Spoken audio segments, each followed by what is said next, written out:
Spiritual maintenance is my teaching trade for today. What is spiritual? It means scriptural sense.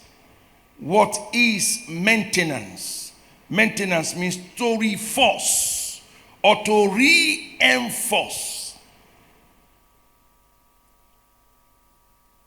Securing a testimony, you must gain a certain understanding to secure a testimony. Attending a program proves that you have a heart for the event. But getting blessed, you need principle to be applied. It is the principles you applied that guarantees you getting blessed. In John chapter 2 from verse 5, it said, whatsoever he asks you to do. So it is the asking to do. It's not the pot, it's not the water, it is the asking to do that bless them. It's not being available. No, it's what you were asked to do that will bless you. So if he has asked them to put water and they put stones, they won't get blessed. So it is what you are asked to really do that blesses. It's not what you want to do. And that's why you must look at 2 Corinthians chapter 10 from verse 5. It says you must get out from these imaginations that exalts itself above imaginations of Christ. It says casting down every imagination, every high thing that exalts itself against the knowledge of God, bringing down into captivity the thought to the obedience of Christ. You must bring down your judgments to the judgment of Christ if you want to get blessed in church. Please write down, service is not a routine. Service is a sacrifice for your testimony.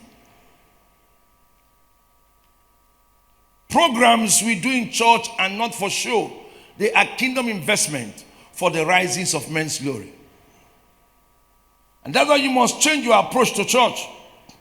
You must change your approach to church. You must stop seeing the church as a trade where no. It's a practical spiritual ground for the provocation of men's destiny.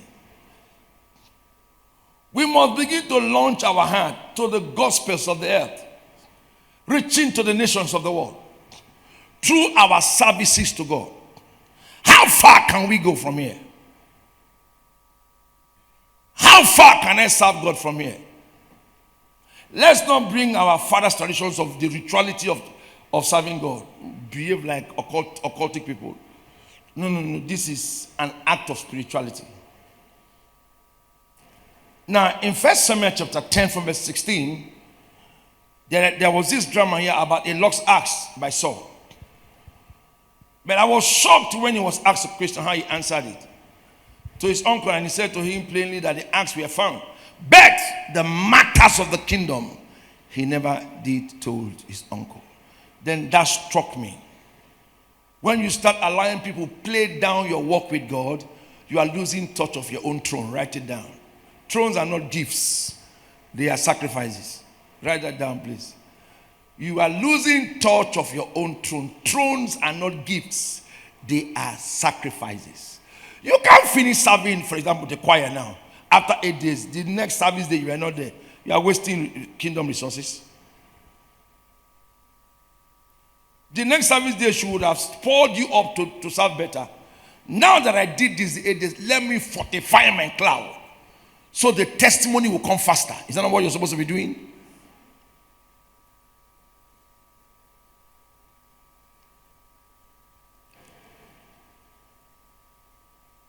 Your previous season can't be cancelled until you walk towards another season.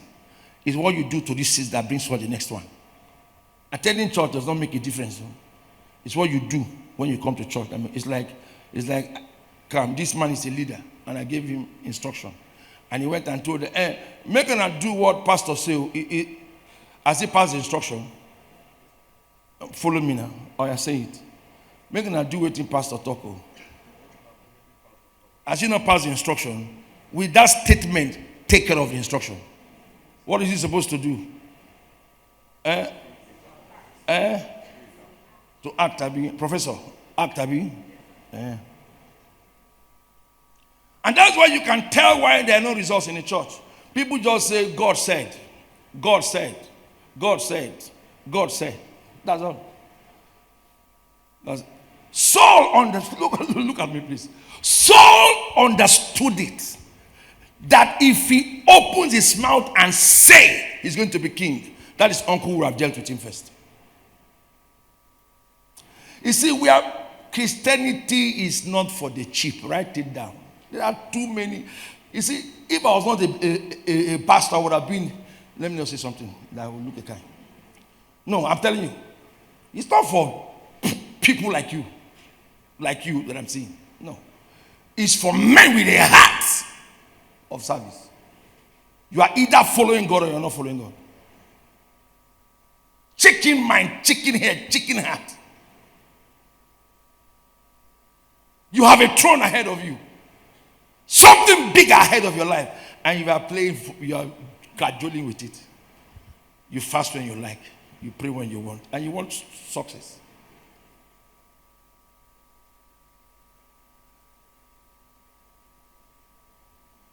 The man who wants power is bathing with human blood. Am I correct? Answer, am I correct? Yes, with no fear. You want miracle. And you are just, they go church today. I don't go. I just came back from US. Jet lag. I cannot serve God. My house is very far. It's at Bonsac. Okwanam. I cannot come. The man who wants to use his mother for ritual is taking his biological mother by the hand to kill, seeing the mother with no conscience. Then he buys a plate of rice, buys her a car to attract her to him, then kills her in the process. Then you want a miracle. And then you are... the one that best beats my imagination. You literally came to church to serve God, and they are pushing you to serve Him.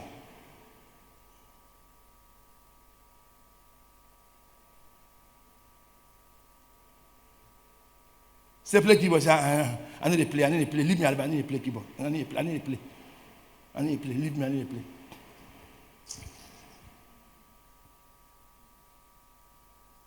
Lift your hands up. May you not beg God to answer your prayers. Because that's what we do. We are begging God. If all of a sudden you begin to get angry with God. God, you didn't answer me. God didn't answer me. Answer me, God. Answer me, God. You are now angry with God. You are literally getting angry with God for no reason. Why you are the reason why things are the way they are in your life.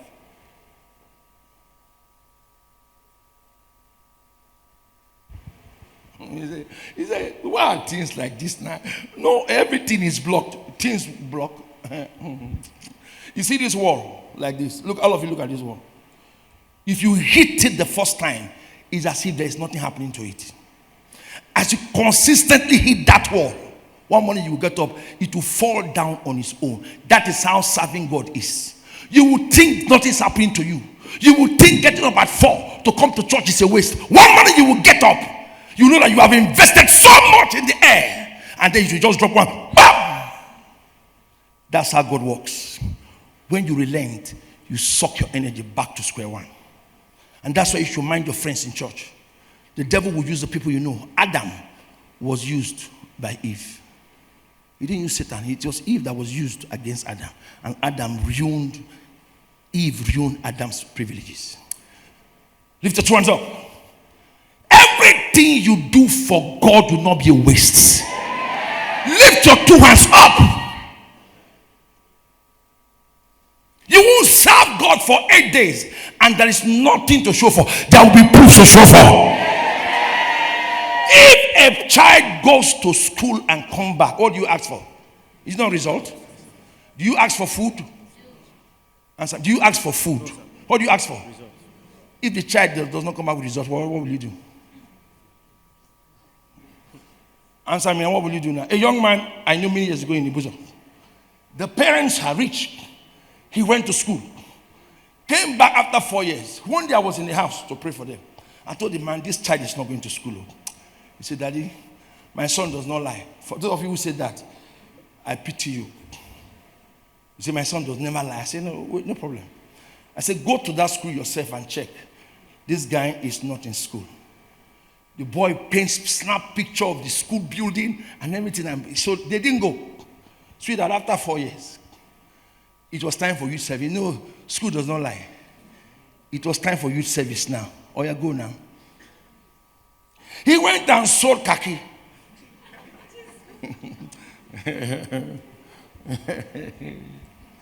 Went and borrowed shirt and cap. Oh, yeah, go for youth service now. They didn't transfer him. One day, I just was in the house. He just entered. I said, young man, have you come back? All your 4 years that you wasted. The father was looking at me. I know you were not going to school. The father now said yes. The boy now said yes, he was not going to school. 4 years. Wasted. That's how some of you are wasting your time in church. You just bath, dress, come and sit down. There is nothing you are doing to provoke God.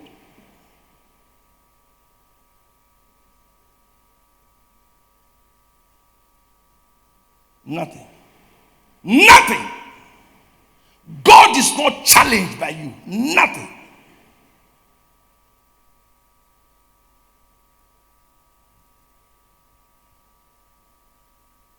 David had write it down.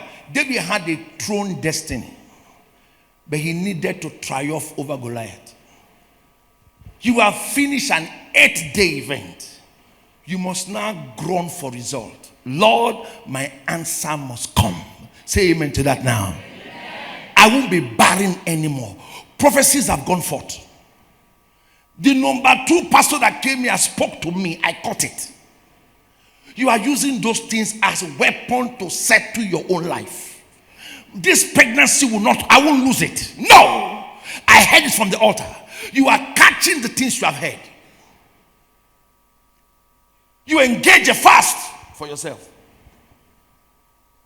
Midnight warfare for yourself. Results are promoters. If you have results, people will know. Do you hear what I'm saying? All this you're talking is because you don't have results. When you have results, you don't talk too much. You want to explain. You don't get results. Results don't talk too much. If you have results, people will know. It will show that you have a testimony. You want to explain to everybody because you don't have anything to show for. Talkatives don't have results to show. Tell somebody that. If you have results, you don't talk too much. You don't talk too much when you have results.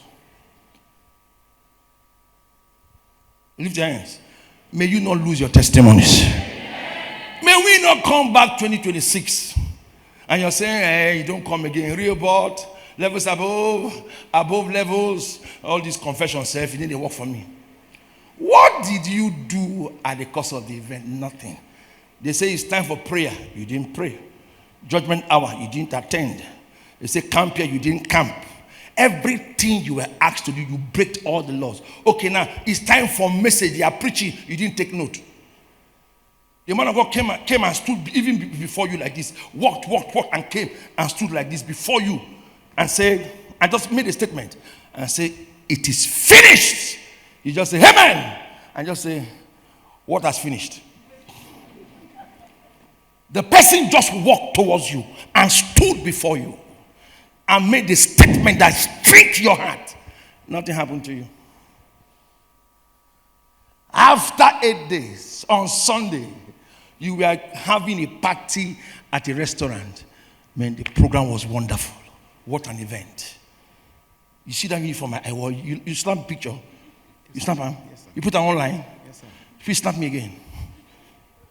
Take the last one so I will remember this event. Or now, take the last picture. Get up, snap me now. Remember this event. How? This is all you did at the convention.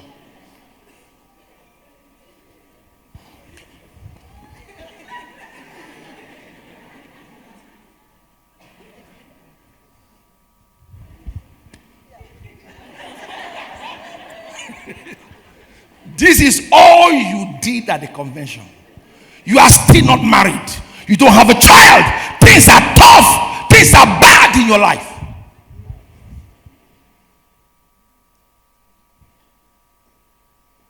You now go to some other person's car.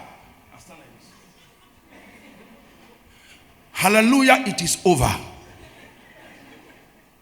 That may God not help you. See that you entered another man's car who is like you. After this program, you are going home. You go regret them. They will pick people from Sunday one. Is this Chief Usher? Hey, now bad man. They will pick him. You see, man, the secretary, that one I go kill him. They will pick more than 8 persons in the car going home. No word from the altar to translate to their personal lives. They have discussed with the pastor even during the program. Tell them all. Tell the leader. I go kill them all. Even after the event, they are judging some other person's crisis.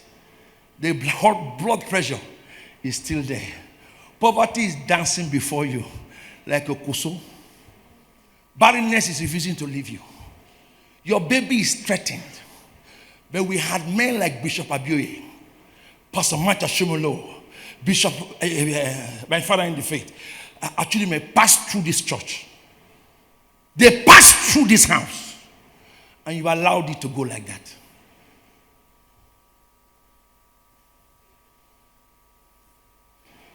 Tell the person next to you, what is wrong with you? Who bewitched you? Please talk to the person. Don't look at me. Tell him, what is really wrong, your problem? Who bewitched you? Now, if you cannot say it to the person, say it to yourself. Who bewitched me? Say it to yourself. All the pictures you have online is... There was no one. I was trying to hear somebody speak in tongues at night in this place. In a corner shouting, Jesus! This must end. This must start. No. This is the only thing I'm seeing.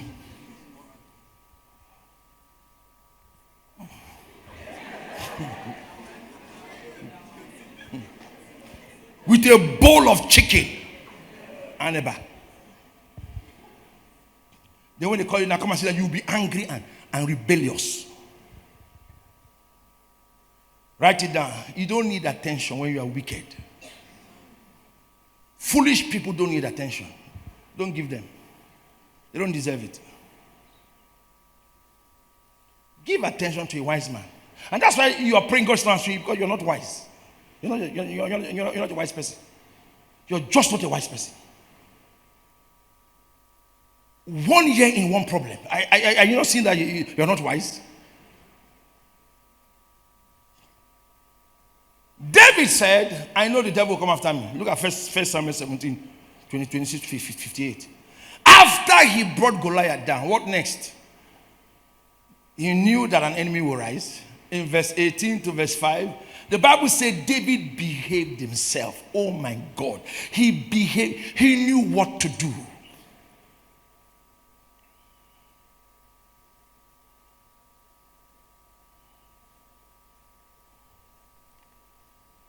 Tell somebody, know what to do. It's wise to know what to do. Just know what to do. So you will not stay in delays. The devil will attack you after each glorious event. Have you noticed when a man prays very hard, the next time is an attack? Have you felt that before? Pray. The next time what happens is, except you're prayerless. If you're truly a prayer person, when you pray at least for 1 hour, you see something, the next time is, BAM! An attack to your life. Some of you know that Satan is not angry with you. He loves you. You know why he loves you? You don't give him problems. Your lives are very simple. You don't pray, you don't fast, you disobey all the instructions in the church. So he knows you are his man. He's not bothered about you. You are his person. He knows he can touch you at any time and just go. You are his person. Do you fight your friend? You don't fight. Do you fight your friends, Pastor Vincent? You fight your enemies, Abi? Yeah. Satan knows that you are his friend. The last time he checked during the convention, when you were supposed to pray, you were not praying. You were sleeping. This is my guy. Sometimes you see his hand on your head. It's not God, it's Satan. Congratulating you for doing the wrong things of life. So you leave this one. The day I'm ready, I'll just take him out. It's not useful. It's not useful to man. It's not useful to God. So this one is my property. I'll take it. Just take him. As I'm talking now, you're sleeping in church. He's Satan's man now. He's sleeping. Leave that one. Let me just give him sleep so that he won't hear this one. Because if you hear this one, you just come like this. You just come and just give him sleep. Take sleep. So you won't hear. The thing that was supposed to happen to him tomorrow, that words would have saved him, sleep will take him out of it. So there are people in church who Satan is appreciating. They don't have a problem. He is happy the way they are. You have a destiny, but the way you are, he's excited. Israel will never sit on that throne. Sitting down there, you will never enter there. You still be mediocre yourself with that small life. That's your little life. You will still be there. Because he knows if you break out in one midnight prayer for 3 nights and begin to shout, no, my destiny must change. No, in 3 nights, you will just hear crack, crack, crack, crack, crack in the air. People who you don't know will just begin to say, you're mad. They begin to attack you. You have touched something that you have not touched before. Lift your 2 hands up. All this your thing about friends and friends, I pray for you. The thing that God provoked last week, may it appear this week for you. Saul was still David's friend until Goliath died. Follow me. Until Goliath died, Saul was David's friend. The moment Goliath died, Saul rose up, became a lifetime enemy. There are people who are against me, not for anything. They just don't like my gods. They just don't like it. No, this man, no. Lift your hands up. When you love somebody because the person is loyal to you and is not making progress, you're a wicked person. Are you hearing what I'm saying? The person is loyal to you. He's not making progress. He's your servant. And you love the person. You're a wicked human being. You should love me when I'm progressing. When I'm even bigger than you. You need to break out. There are cocoons everywhere. People want, somebody was talking to me yesterday. I said, excuse me. From my father's, I said, excuse me, please, excuse me. I said, no, I won't do that. Stop that, my friend. Everybody's bowing down, say, me, no, stop that. You say, I'm sorry, sir. No, don't cross. You are crossing your boundaries. Stop that, my friend. Somebody older than my father. Stop that. You're crossing your boundaries. Everything you're saying yes. Yes for what? Your life is at line. You're saying yes. Yes for what? Lift your hands up, everybody. Whatever you provoke that will come like an attack, the attack will go back to the attacker. When lift your hand, when others were asleep, you are walking at the convention. You are even looking stressed out, but you are still walking. I decree, may it break the wall that needs to fall down. You gave everything to that meeting. May the walls that need to fall down fall for your sake, fall for your family, fall for your career, fall for your business.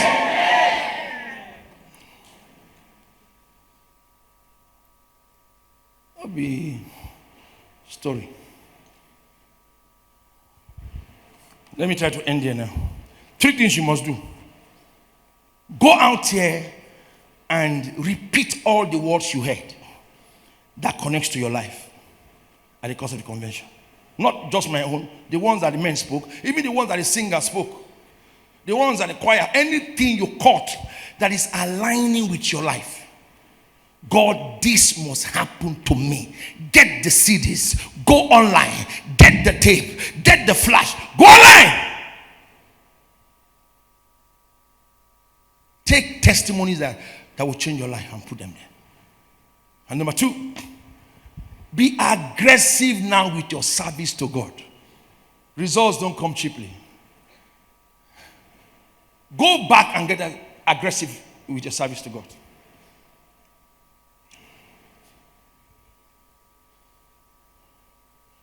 Because remember that whenever you want to get something right, you must do something right. Write it down to get something right.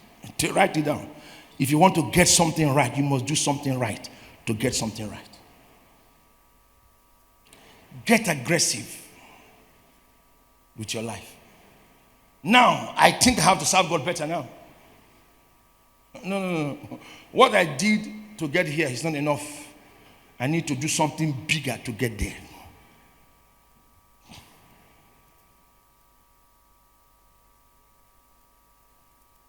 So if you are not coming to church every week now, you should be coming to church 3 times a week. Because the devil wants to teach you one thing that you don't understand. The only thing the devil wants to give you is a habit to make you feel that church is things are the same. That things will always remain the same. That's because you are not taking yourself serious. Things are not supposed to remain the same. Things have to change. And it's aggressiveness that changes things in a man's life. Luke 16:16. Get aggressive with your service with God. Whether you're serving at the gate or at the toilet or outside, get aggressive. And number 3, and the last, keep companions that will stir you up. Proverbs 23 from verse 7. Iron sharpeneth iron. After that kind of convention, don't keep a bad friend, particularly in church. Don't keep a bad friend inside the church. Don't keep. After that kind of convention, people you keep around you should be people who are reminding you of what God said. Of what God said. Of what God said. Of what God said.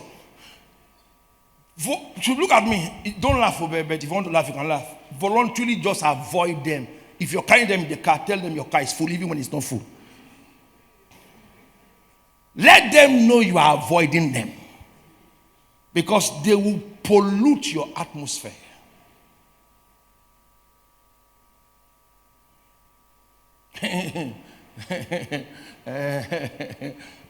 Somebody told me something. I said, see, you are not a wise pastor. You are not a wise pastor. You are a foolish pastor. You don't get sense. Apostle Chidime went to see Matthew in his house, and they were talking, and then the man said to him, he said, I asked that boy a question. Who are his companions in the city? You know what that boy told me? He said, I only pay attention to my work, and those who love what I do are those people I'm close to. And that's the truth about me. If you don't like what I do, I'm not close to you. You see, money is not relationship. It's passion and purpose that's relationship. So check it. Even in this church, mind who you speak with after a program like that. Some people are here to only pick the fault of the church and the fault of people. And they will never listen to God. They have no fear for God. Proverbs 1 from verse 7. They have no genuine fear for God. A man who does not fear God, you should not be close to that kind of person. Because the first sign of getting blessed is that you fear the Lord. It's not that you go to church, you fear the Lord. Look at that. The fear of the Lord is the beginning of what? And but do what? What will happen? It's a fools who despise what? Number one, what else is number one? Wisdom and what? That is a foolish person. It will despise wisdom and instruction. They will always contend with it. They will always contend with instructions, no matter how you say it to them. They will always act foolishly. So mind the companies you keep. If you want to have your testimony after that event, mind it. Mind it. Voluntarily just mind it. Mind it. Hey. Don't strive, but mind your relationship with people after an event like that. One more illustration. Elisha got power. Watch me, all of you. Elisha got power in 2 Kings chapter 2, from verse 1 to 15. The moment he got the power, his friends came. And you know what they were saying? They said, Elisha did not disappear. Let's go look for him. They were trying to mock his God. So he cannot believe in what God has given him.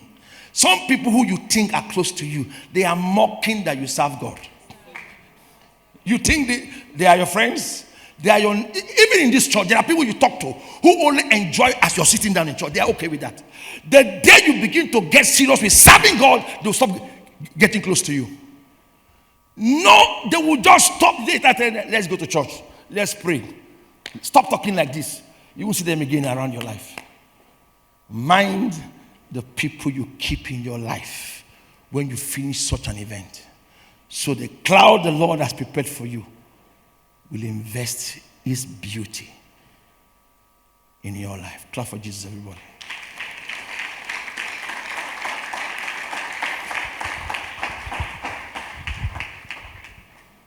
There was this conversation about two very senior men and women in this country, and I told them, stop discussing it with me. If you have issues with that, go and meet them. Because see these two people, I'll always honor them till Jesus comes. You've not been able to train your child, you want to advise a pastor. Tell your neighbor that. You've not been able to train your own child, you want to advise a pastor. You've not been able to control your wife, you want to advise a pastor. You've not been able to conduct yourself, you want to advise a pastor. How to live his life.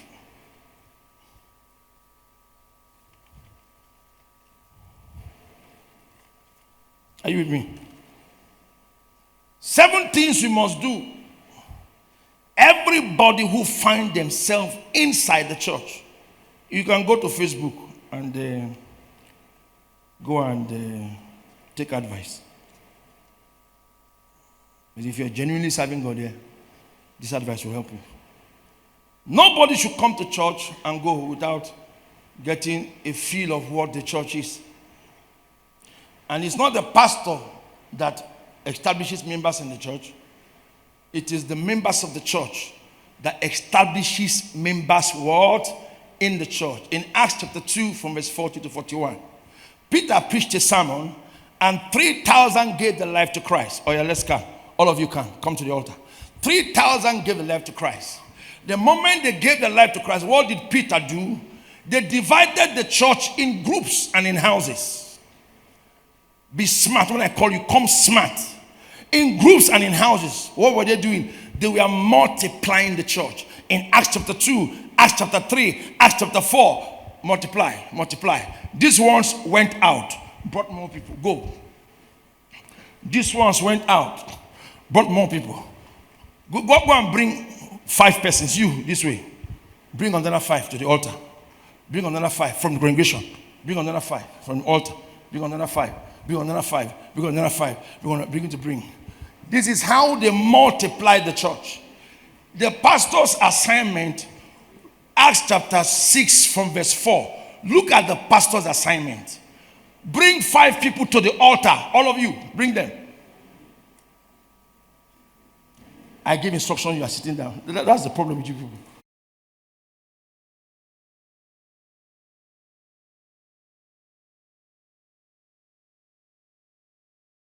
Stay with your 5. Now look at me. What is the pastor's work? What is the pastor's work in the church? What is the pastor's work in the church? To pray and to teach the word. Am I right? The pastor has nothing with evangelism. Now, if you call for evangelism in church now, you will not come out. But that is your responsibility. Bring the people to the altar. Bring them to the altar. Let everybody in the world see them. This is how the church grew in Acts chapter 2. To the altar, to the altar, to the altar, to the altar. This is how the church grew. One man, Peter, preached. 3,000 came to church.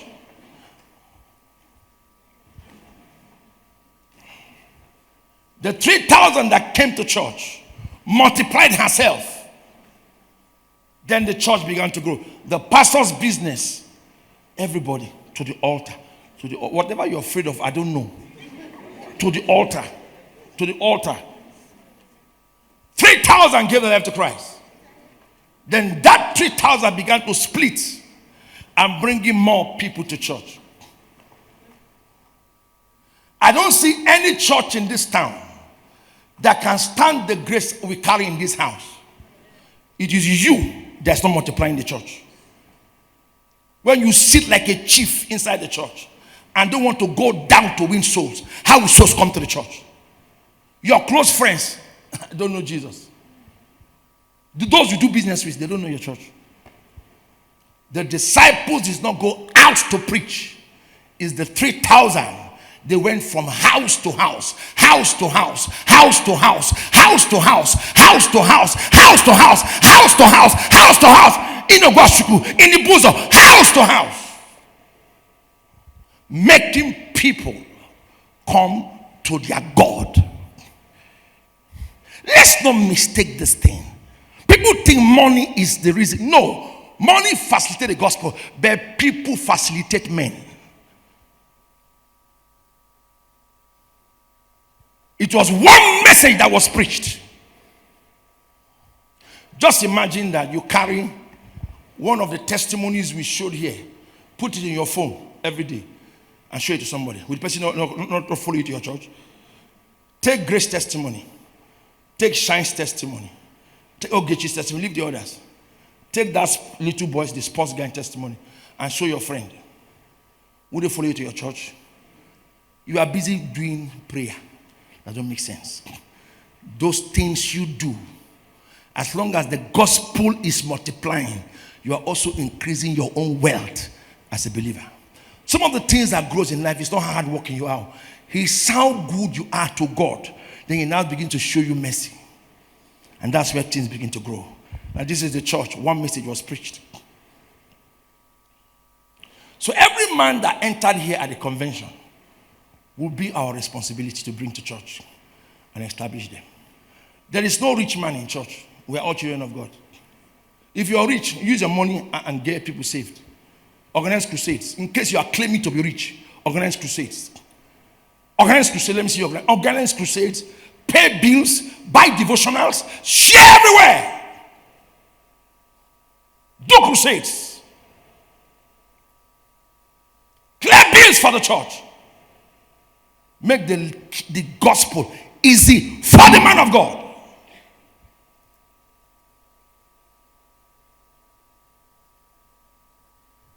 Now that they have won you, go and win 1, 2, 3, 4, 5, 6, 7. Go and win more 2 and bring. This is how church increases. Go and win 2 and bring. This is how church increases. You will just sit in the church. Sit for 1 year. Sit for 2 years. Sit for 3. And you look back. Get up. Look back. Tell me your convert. You. Tell me your convert. You. Tell me your convert. You. Tell me your convert in church. Go and bring them. Hello, sir. Stand up. Turn back. You. Turn back. Tell me your convert. Show me your convert in the church. Go and bring them. Face the church. Bring your convert. Bring them. Bring them. Turn face. Bring them. Bring your convert. All of you that ask to stand, bring your convert to the altar.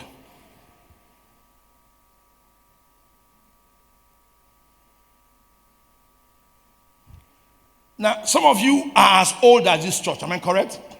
Am I correct? Yes. No. Hello. Is this your convert? It's not your convert. You brought him, I kept him. You didn't do anything. It's not your convert. That's not your convert. Is this not? I'm talking about convert you brought. You are the one that kept him. I kept him. He's not your convert. Show me your convert that you kept yourself. Sit down, my friend. He's not your convert. You brought him. I kept him. Where is your convert? Who? Mrs. Rocco is not your convert. You brought the husband. I kept him. I know what I told him that made him to stay. I'm talking about somebody you brought to church. The person came to church with you. Please, I'm not joking. Followed you. Came here. Joined a department. Because of you. Is stayed in this church. Has multiplied and bear children like you. That is what we call Christianity. It's not a house of war. A house of division. A house of strife. That's what we call Christianity. When we are multiplying ourselves in the church. And that's what we are going to do from henceforth. Multiplying ourselves So if anybody here runs down any sister, brother here, what do? Stop that. Our assignment here is to multiply this church. That sister has fallen. Let us help and bring the sister. If I try to fall, hold me. But if I fall and you allow me, you're in trouble. Now watch me. Let me stand where I am. If I try to fall, catch me. If I fall and there are people to catch me, I will always stand. Are you following me? But if I fall, I have nobody to catch me. That's where the thing is bad. The church is like a concrete ground. People are falling and nobody's raising them up. Nobody is raising anybody up in the church. Let me fall. It's easier for me now, isn't it? But if I had fallen and they didn't assist me, I'll be in mockery. So there are some people in this church who are falling and they have nobody to raise them up. And there are people out there who are watching how we are treating ourselves and they can't enter the church. You know what we are doing? Close that door. Bernard. Please watch me. Somebody stand again and say, I hate this church. You say, thunder, fire, you know. That person is speaking by ignorance. You are inside this church. You are already here. And there are things you do that is opening the door for people to go out. For example, let's go for, give me hand bill, please. Give me hand bill. That door is shut. You're a member of this church. Then the person is here, give me any hand bill, please. I take hand bill and give to you for evangelism. And then this man takes it, come, and takes it, come, and tells this one, sit down. Touch with his hand be there. I did not too much. They should take care of the poor.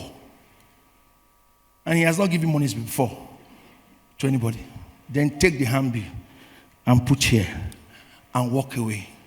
You see, the door is shut, but this man, it's not him, is opening the door for this girl to leave the church. It's not him, this lady who heard him, who met him in church and saw him act like that, is opening that door, go, for her to leave. It is not him that will leave, it's this person he spoke to. Are you all following me? Is this one that will leave the church? Are you following me? Come again. Fast on Wednesday. He goes and sit down. Me, I need a fast too. He's talking to this one. This one will check. This is the guy who is supposed to be a leader and a worker in church. If he speaks like that, come. He opens the door. Go. Have you checked those who leave the church and not those who have been in church for a long time? Are the people who came to church suddenly that are leaving? Because the people they met make statements to them that makes them leave the church. If you want to clap, clap. So I can't be seeing you doing the wrong thing. Somebody sees your wife. You are a leader in this church. There's evangelism time. It's in the market. What are you preaching? What message are you selling? Your child, your best friend. No, there's no message to sell like that. So the people who have come to this church must be sustained by you. You can't be keeping children around your life and they are breaking all the laws in the church. I'll give you an illustration again. I stand here and said, now everybody went behind, and you are challenging an usher there. And the usher will ask a question. And somebody is with you. Who came to church with you? Who loves the pastor? Who loves the message? My message is loved by everybody. Nobody sits with me and will not order himself. The people receiving it are the problem. We are not mentoring people in my message. It's the apostles' message that they sold. They sold the teachings of the pastor. The pastor didn't sell it. It's the people that sold it.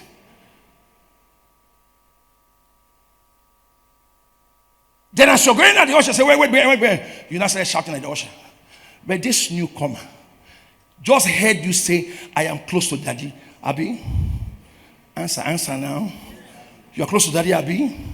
Daddy called you, Abi. He's very close to you, Abi. And then the person watched you break all the laws and gallantly passed. See that person, if he loved my message, that love will not keep him in church. It's your action that will keep him in church. He'll be saying, if this man is teaching this man, then he will be teaching me what this man is teaching him. Salvation is personal, but it is contagious. People will not follow you to your church, not because you're a sinner, because you have a bad life. You sit in church, but your disposition is distracting everyone. You are even a man of God. When service is going on, you are distracted. You are doing the wrong things. The people you talk to, they see your actions more than your practical involvement in church. If I sit with you and I'm listening to something, if you move, it will distract me. Everything you do will distract me. So I don't like people sitting with me holding phone. I hate phone. No, I'm a man of the spirit, so I don't like that distraction. Even when I sleep, don't still sleep close to me. So how much more when you sit in a place, people come to church 1 month, 2 months, 3 months, 4 months, 5 months, but all the conversations they had with you, they call for evangelism. You did not call them. Sister, we're going for evangelism today. Today is outreach. You didn't go carry that sister to church. Rather, you picked that sister and travel for an event. That sister you invited to church is watching you. And one day, you will discover the person has stopped church. You say, why? They send pastor this, they send pastor that. He say, no, the place is very far. The place is not far, it's your character that is far.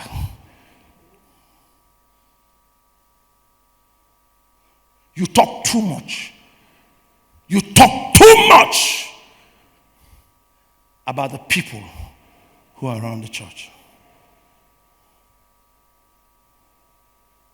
See these people, they've come now. Have they not come to church? Now they will now go and mix. Go to the crowd. Go mix with the crowd. Go now mix with the crowd. They mix with one who does just like going to church, but sits here every Sunday. Castigates, condemn, blame, accuse, disobey, runs down, insult, slander. In less than 1 week, that member is leaving church.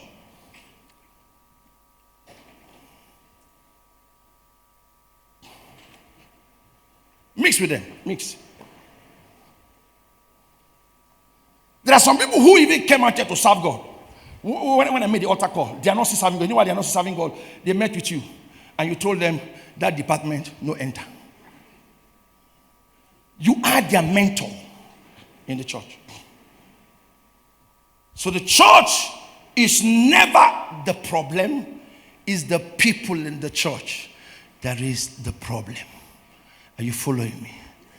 We have a responsibility of keeping people in the church. The gospel is fought against. The rich are more in the world. Those who are rich in the church don't want to stand for the gospel. You need to raise an offering in the church for the gospel to be preached. But if they call for a festival in the village where they belong, they will contribute before they are even asked. 10 million. 100 billion they will give to that, to a shrine. The gospel is being fought. The church is reducing by the day. Not this church. A lot of churches are getting empty. People no more go to church. They say, enough, I can use my phone and go to church. That's the devil talking to you. Because you don't make love with your husband on the phone. The church is getting empty by the day. Being abused by the day, every day.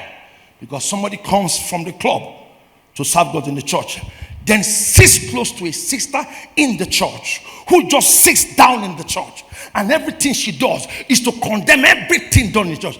Say, praise God. He said, what? Praise God for what? See that one? See that? You're talking to someone who just came to church. See that one? Now, thief. I don't know waiting pastor to put them for their phone. Pastor no get, you need to see. That person came to Jesus. Are you Jesus? Are you Jesus? You have no right to judge any man. You are not Jesus. You didn't die for anybody. And the person just looks. A young man sat in my office many months ago and said to me, I started crying. I said, what's the problem? He said, I have dreamt to meet with you. I have dreamt to meet with you. As I'm seeing you now, I don't know what to do to you. I said, what's the problem? He said, I have dreamt. You are a model man. I was looking at this boy, he was shedding tears. Mature man, shedding tears. I said, I'm here now. Look at what I'm going to do for you. He said, no, I don't need anything. Just be my mentor. Be advising me on how to live life. I asked him to join the department in this group. I can't find him again. At the moment he entered, after 1 month, he has left the church. After 1 month, he has left the church. Because you will meet wolves in sheep clothing. Wolves in sheep clothing. Making my labor look as if I'm wasting my time.